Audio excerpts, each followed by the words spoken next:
Drinks Coach. Yes, another roundup of very sexy things that you might consider to put under the Christmas tree this Christmas. YouTube, Drinks Coach UK, that's what you're watching. Yes, click on the old subscribe button, click on the bell for future updates. These shows are coming every single day, thick and fast, as long as there's booze in the house. There are so many drinks here that people promised to send me, which I then promised I'd return a favour of talking about because I love them so much. And some of them probably forgotten I even exist because some of these have been sitting on the shelf waiting for that moment. And now, because I'm now doing the Drinks Coach again, they get their moment. Hopefully you will love their drinks and do something about it. At Vinesat, if you want to talk to me about anything to do with anything really, about this show, about things to do with drink and booze, I strongly recommend you go to at Drinks Coach UK, all lowercase. Today, we're doing a collection of rummy things.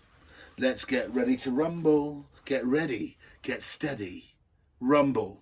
Everybody rumble. So, we have some quite interesting rums here, but in most cases, these are what we call botanical rums, spiced rums, flavoured rums.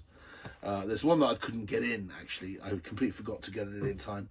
But for those people who know Market Row Rum in Brixton, it's the most beautiful flavoured rum or aromatised rum, which I strongly recommend if you like a rum just for sipping, maybe in the garden in the cold, just go outside, get away from the craziness of Christmas Day, sit there with a little glass and just a moment to yourself. Then Market Row is a phenomenal product. Details below. Okay, so where do we start? I think we start here because he's been waiting longest. This, Dick Oatley, is your chance.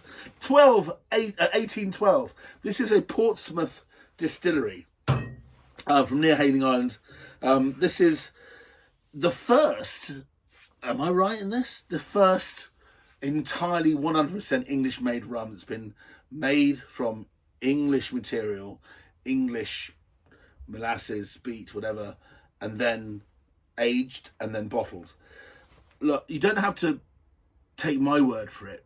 The toughest shop in the world to get your products into is Berry Brothers and Rudd, St James's, and I think they've asked him to make an own label for them. But this is true OG English rum. Okay, I tasted this a couple of rum fests ago. I saw him again recently and said, look, I promise I'll do something. And he looked at me going, well, good, but I don't think he was holding out too much from here. But this is a 3-year-old rum. It's won all sorts of awards. I mean, really has. Awards for best rum over ice, best mixing rum, all sorts of things. But I just wanted to give him his chance. I can't remember the price if I'm looking at this, but I think we're probably looking around the £40 mark, I think, for this whiskey, for this rum. But it has stylistically some interesting characteristics. It's quite pale in colour, it hasn't been caramelised, it hasn't had sugar added to it. It's the real deal, and the only colour you get in there is from the cask that's been aged in for three years.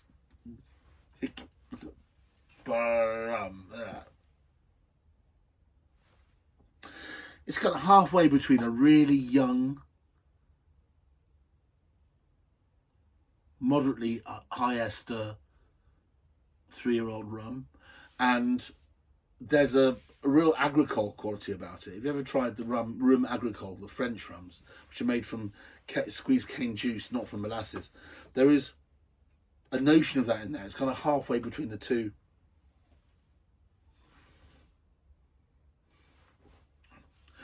I flipping can't believe that's English. It's absolutely delicious. It makes a supreme, a transcendent daiquiri. 50 mils of that, 20 mils of lime juice, 10 mils of sugar syrup, shake it over ice in a glass. That drink will last you less than 10 seconds. Single figure seconds. Absolutely delicious. And it's from Portsmouth. Thank you very much for sending it to me. This was from cask 3/22.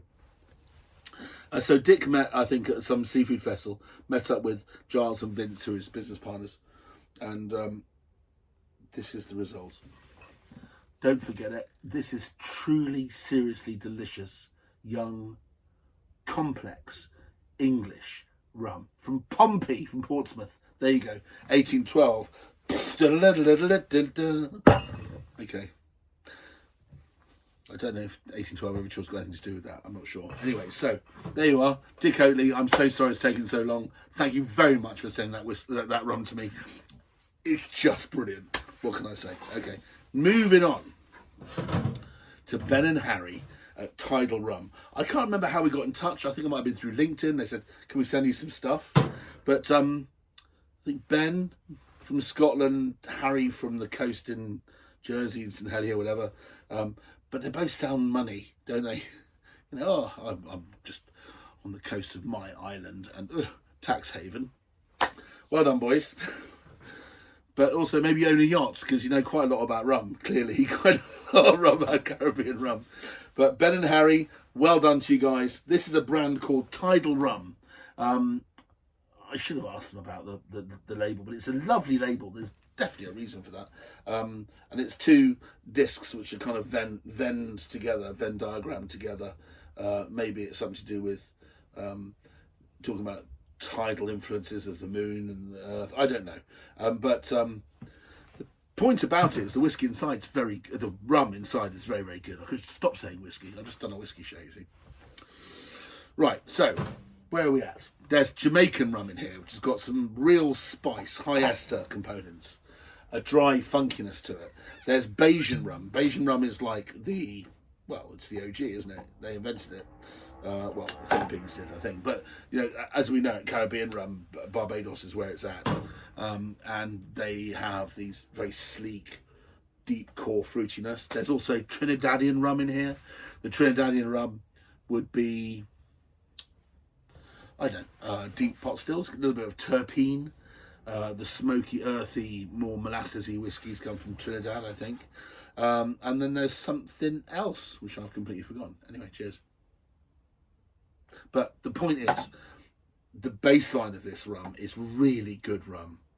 I don't want to do a rum show without talking about my friend at Hattier's Rum. Hattier's makes some wonderful rums.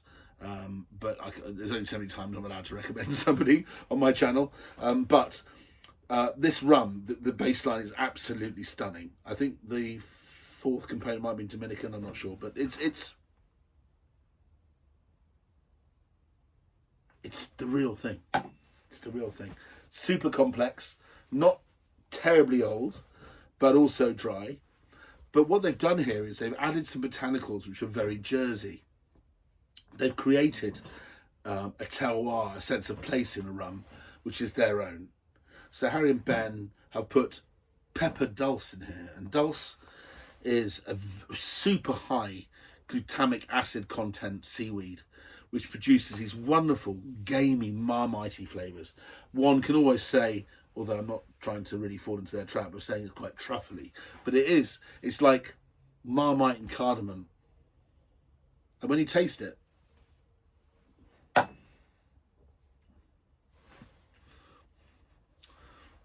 it just leaves this lick of maritime umami. This wonderful, savoury maritime lick on it. Absolutely fantastic. I can imagine that's super, super mixable as well. I can imagine there's lots and lots of different ways you could use that. But well done, Ben and Harry. I'm sorry it's taken so long. $39.95, bottle, buy online, Tidal Rum. Can't go wrong, from Jersey. I'm sure they can get one to you before Christmas. Wonderful. So, Dick Oatley, nice one, brother. Nice one. Ben and Harry. Ian Varborn Jones. Tomorrow, Ian, we're going to Guildford for a massive piss-up lunch, and then we're going to go to the Astolat. Do you remember the Astolat? For a Christmas quiz. Yes, the original pub with flat roof, craziness, darts, pizza, bada bing. So I've said that to my friend Ian Varborn Jones, who is the progenitor behind this, the distiller behind this, with his mate Rick.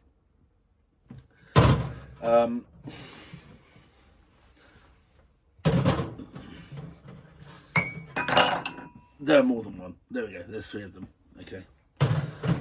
Ian moved to the Isle of Man that was a punchy move.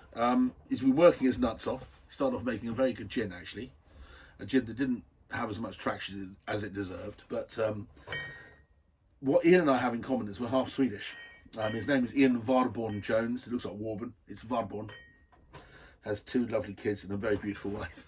And I don't know, he's managed to do something which is a real measure of the guy. If you know Ian, you will know that what he is authentic. Everything he does has authenticity plugged through it. We met judging the International Wine Challenge. He was working for a company called Grand Cru Classé, a really dodgy company in London, and he wasn't particularly happy about that. And he went on to create his own future. And we have here the Hooli, which is his sort of like kind of bread and butter house style rum. And this is a white. They ship in molasses and they make the distillery. They do all sorts of other things at the distillery, but Hooli is their kind of their benchmark rum. They brought out this where they've aged it. They've mixed Hooli with an overproofed barrel aged rum. I think there's some Isla barrels in there. Some strange and lurky, weird, naughty, funky characteristics in the rum, and this is called Hurricane Rum, and the Hurricane is overproof Manx rum. So these are all from the Isle of Man. They're Manx rums, and this one's a mere 64% by volume. 64%, yes. So you've got navy strength, and then you've got rum that's probably so strong that if you put it on a ship it'll explode. Okay, so there we go. We'll talk about those at another date, another time. What we were interested about is Christmas. And he's brought out this Twisted Arm Rum. Twisted Arm Rum was an argument, it sounds like, rather than a conversation with some people. And Swedish pastries came to their aid. Now, I've just come back from celebrating my mother's 80th birthday in Sweden.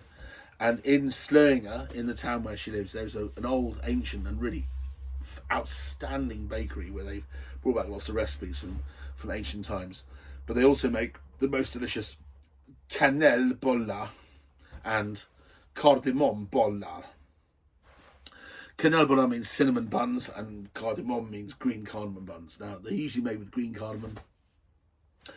The so-called lesser cousin of green cardamom is black cardamom, but it's a banging botanical. And I think over some conversation of how do we make a Christmas rum at the Isle of Man, because he wants to stick to his authenticity, is that this taste of the Isle of Man in a weird way that you can't describe unless you've been there. But this is a Christmas spice rum. The spice rum category is giant. Most of it's full of artificially vanillaed, very, very sweet rums, and most of them are piss poor. He wasn't going to do that. He got some of his rum and he added black cardamoms, beautiful, peppery, smoky black cardamom, delicious in a laxer, delicious in a rum. He's added allspice, grains of paradise, vanilla, pink peppercorns, and local Manx honey, and Alexander seeds. I need to look that shit up. Anyway, what you've got in here is a Swedish pastry in a bottle. All yours for about 40 quid. I think it's about 39 quid, I think, at the moment. And maybe less than that, actually. But his overproof is £44. His regular rum is £40. And this is less than that. Okay. Wow. Ian, that's the first time I've smelt it. You saw me open it. It smells like my mum's kitchen. What can I say? You should drink this with curry, because it's got the same spices that curry has. 38% by volume. Is it £35 maybe? Anyway, it's value. It's really good value for money. And forget about other so-called spice rums, Captain Morgan, Kraken. They're all shit. Pick an artisanal rum that somebody's bothered to make their own. Skål, Ian. Thank you, man. Helangor. Unbelievably delicate on the palate. It's so lifted and light. The pink peppercorn brings it back in and gives it a bit of a piquancy. But that is just stunning. I don't know what I'm going to use that in, but I think I might try that in a Mai Tai or something silly. Try and make something Christmassy out of it. Christmas daiquiri, maybe? No. A planters. I reckon that'd be lovely in a Christmas planters punch. Right, 2 more drinks left. Ian, thanks, mate. Go online. Oh, by the way, the rum is called Outlier. Outlier. Outlier Rum in the Isle of Man. Please look them up. They're sold here, there and thither, but his rums are authentic, individual and different. There's no rums in the world like it. Don't take my word for it. Whiskey Exchange, probably the largest retailer of rum in Britain, it was his runners-up best rum of the year. So well done you, Ian. Okay, coming back to my friend Johnny Hunter. Johnny and Ian McLeod, they look after these guys. This is Lang's. Lang's are, I think, Jamaican rum brand, but they're famous for making very high quality rum flavours. So this is Jamaican rum, 37.5%. It's Jamaican on one side and a bit soft on the other. It's made with natural banana flavourings. The reason I'm bringing this into the conversation is because the last time I had a bottle of this, I drank it before I could do anything about it on my channel. So apologies, Johnny. Thanks for giving me another bottle. So there's 2 things you should do with this. You should either make a daiquiri out of it, because otherwise you've got to make a frozen daiquiri, which means chopping bananas and using a blender. Some people do not have the equipment. So if you use this, just squeeze some lime into it, shake it over ice, you have an instant drink, and it's absolutely delicious. But more importantly, Johnny let him into a secret. Johnny told me it makes the most amazing espresso martini. Banana and coffee. Yeah, you heard it first. 50 mils of this, 25 mils of any coffee liqueur, let's call it Kahlua, Timria, anything. And 25 mils of coffee. Just a shot of espresso. Shot of coffee liqueur, 2 shots of Lang's banana. Shake it into a glass. You get the lovely, creamy, foamy head. This stuff is like crack. It's so delicious. And it's cheap. It's under £30 a bottle. Yeah. You can smell it's all natural. It's all going on. You can smell almost the gumminess. You know when you mash a banana and it's stringy? When I smell that, that's what I can smell. That kind of weird bubble gummy smell of mashed banana. Yeah, oh God, at the back, you suddenly forget this. It's this huge banoffee pie here. You forget it's made from rum. It tastes like a banana liqueur, and then whoop, you got this wonderful salted caramel banoffee ice cream kick. Just delicious. Looks the business. No Christmas cocktail tray is complete without it. Okay, let's bring it back to these lovely guys. I don't know how long ago was this? It's over a year, isn't it? Joe and Lisa, I apologise. In somewhere on the East Anglian coast. Where are we? Joe and Lisa, King's Lynn, opened a shack. They opened a rum shop.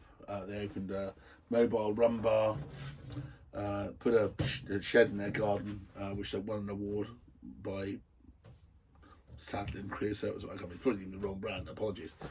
But Rusty Krab sent me an overproof rum, a spice rum, and a caramel rum liqueur.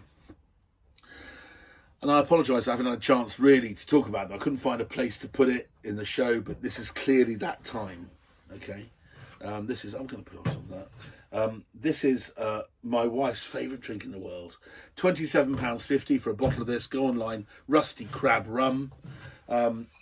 It's salted caramel rum. I mean, I wasn't sure the bottling. Dudes, guys, I know how expensive it is to have your own bottle, but I think you can do better with the bottling. The bottle feels, the glass is nice, the top. Maybe, I don't know, it's difficult, it's hard to say, but it doesn't feel like it's as good as the quality in the glass. But, oh, so dreamy. It's so dreamy. Oh my God. Okay, so we're finishing. Just to recap on what we've been up to in this episode, because I've nearly forgotten. It's 21 minutes. Dick Oatley, Portsmouth Rum, 1812. Best rum in England. Only rum in England, really. Then you got Ben and Harry's Tidal Rum, Jersey, beautiful, amazing and beautifully blended base rum with some lovely dulse for umami. We have Ian Varman Jones Swedish pastry rum, spice rum for Christmas. We have Johnny Hunter's Lang Banana. But this is where I'm finishing. And this is absolutely delicious. In a hot shot of coffee, if you put a shot of this in there on Christmas morning, I think that'll go with a bang, don't you? Have no idea what I'm going to do next. There's a whole shit ton of stuff out the back to do. See you next time.